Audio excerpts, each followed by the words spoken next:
வணக்கம். சுப்பிரமணியம் யோகாமணி சேனலுக்கு உங்களை அன்புடன் வரவேற்கிறேன். இன்னைக்கு சமையல் குறிப்பில் நம்ம பார்க்க போகிறது ராஜ்மா கிரேவி எப்படி செய்கிறதுன்னு பார்க்கலாம் வாங்க.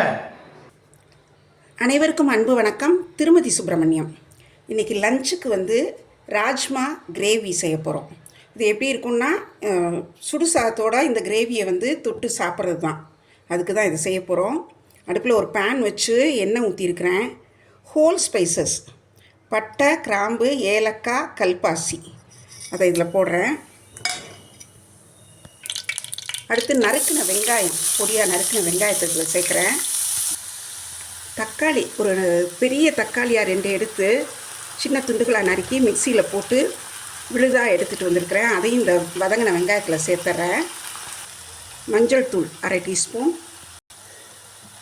மிளகாய்த்தூள், தனி மிளகாய்த்தூள் அது ஒரு 1 டீஸ்பூன், மல்லித்தூள் 1 டீஸ்பூன், கரம் மசாலா அது 1 டீஸ்பூன் சேர்த்துறேன்.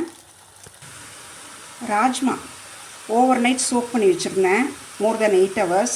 அதுக்கப்புறம் காலையில் அதை நல்லா களைஞ்சிட்டு குக்கரில் போட்டு நல்லா சாஃப்ட் ஆகிற வரைக்கும் ஒரு 4-5 விசில் வர வச்சு வேக வச்சுருந்தேன். இப்போ இந்த வெந்த ராஜ்மாவை இதில் சேர்த்துடலாம்.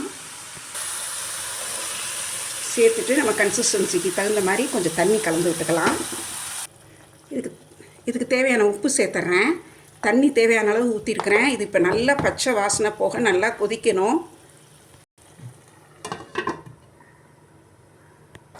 கொஞ்சம் க்ரீம் இருக்குது, அதை இதில் சேர்த்துட்றேன். நல்லா கொஞ்சம் திக்காகும். நல்லா சூப்பராக எல்லாம் சேர்ந்து கொதிச்சிருச்சு. நல்ல வாசனையாக இருக்குது. கொஞ்சம் பச்சை கொத்தமல்லி தூவிக்கலாம். இப்போ எடுத்து பரிமாறிடலாம். சுவையான ராஜ்மா கிரேவி ரெடி ஆயிடுச்சு. சூடான சாதத்தோடு இதை சேர்த்து சாப்பிட்றதுக்கு அவ்வளோ நல்லாயிருக்கும். நீங்களும் செய்து பாருங்கள். இதில் வேலைன்னு பார்த்தீங்கன்னா அந்த ராஜ்மா ஓவர் நைட் சோக் பண்ணி வைக்க வேண்டியது தான் கொஞ்சம் வேலை. மற்றபடிக்கு செய்கிறது சீக்கிரம் செஞ்சிடலாம். செய்து பார்த்துட்டு எப்படி இருந்துச்சுன்னு சொல்லுங்கள். இந்த வீடியோவை லைக் பண்ணுங்கள், ஷேர் பண்ணுங்கள். எங்கள் யோகாமணி சேனலுக்கு சப்ஸ்கிரைப் பண்ணுங்கள். நன்றி, வணக்கம்.